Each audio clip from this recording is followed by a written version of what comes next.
Good morning students. आज हम करेंगे क्लास 5th की unit 4 crying poem. So let's start. Crying only a little bit is no use, you must cry until your pillow is soaked. मतलब थोड़े बहुत रोने से काम नहीं चलेगा, जब अगर रोना ही है तो इतना रो कि हमारा पिलो क्या हो जाए, गीला हो जाए। Then you can jump in the shower and splash splash splash. और अब उसके बाद क्या करना चाहिए, नहाना चाहिए। Then you can throw open your window, उसके बाद अपनी विंडो खोलो एंड हा हा हा। And if people say hey what's going on up there, और उसके बाद अपनी विंडो खोल के क्या करना चाहिए, जोर जोर से हंसना चाहिए। और लोग अगर आपसे पूछें कि क्या हो रहा है तो फिर से हंसना चाहिए, हा हा हा, sing back. Happiness was hiding in the last year, I went it, हा हा हा।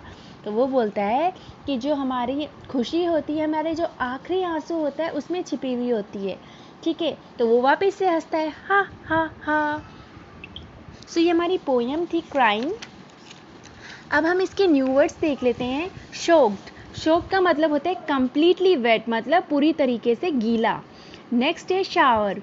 शावर हम बोलते हैं bath in which water is spray from above, मतलब शावर होते हैं ना हमारे वॉशरूम में लगे हुए, बाथरूम में ऊपर से पानी गिरता है फुहारे की तरह, तो उसको हम शावर बोलते हैं। वेप्ट, वेप्ट बोलते हैं शेड टीयर्स क्राइड, मतलब जो हम रोते हैं उसको हम बोलते हैं शेड, वेप्ट।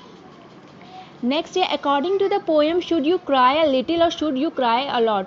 पोएम के अकॉर्डिंग आपको थोड़ा रोना चाहिए या बहुत रोना चाहिए। सो पोएम के अकॉर्डिंग हमें बहुत ज़्यादा रोना चाहिए। ठीक है, what can you do after crying a lot, उसके बाद आप क्या कर सकते हैं। पोएम में पूछा गया है कि जब बहुत रो लेंगे उसके बाद हम क्या कर सकते हैं, रोने के बाद क्या होता है, हम हंसते हैं। थर्ड है read the first 2 line of the poem is the mood, happy, sad, angry, जेलिस, upset, ये सब पोएम में दिया हुआ है। ठीक है, फोर्थ क्वेश्चन हमारा है आर दिस सेंटेंस राइट और रॉन्ग। अब हमें ट्रू और फॉल्स बताने हैं। The poet says you must not cry much, poet क्या ये बोल रहा है कि हमें ज़्यादा नहीं रोना चाहिए, रॉन्ग। पोएट क्या बोल रहा है, हमें ज़्यादा रोना चाहिए।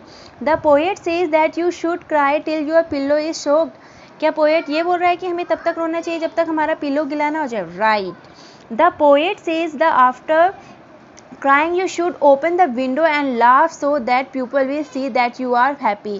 पोएट ये कह रहा है कि जब हम बहुत ज़्यादा रोले उसके बाद अपनी विंडो खोल के ज़ोर ज़ोर से हंसना चाहिए ताकि लोगों को पता चले कि आप बहुत खुश हैं, राइट।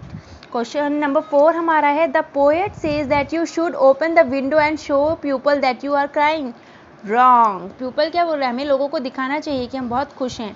उसके बाद ये इसके क्वेश्चन आंसर्स हैं। ठीक है, अब ये हमारे पास वर्ड्स बिल्डिंग है, जैसे हैप्पीनेस है, इंड इसका NESS में हो रहा है, तो ऐसे वर्ड्स ढूंढने हैं। ठीक है, सैडनेस हुआ, ठीक है, लोनलीनेस हुआ, इस तरह के वर्ड्स हमें इसमें करेक्ट करने हैं। ठीक है, सो ये हमने आज पोएम पढ़ी है यूनिट 4 की क्राइंग।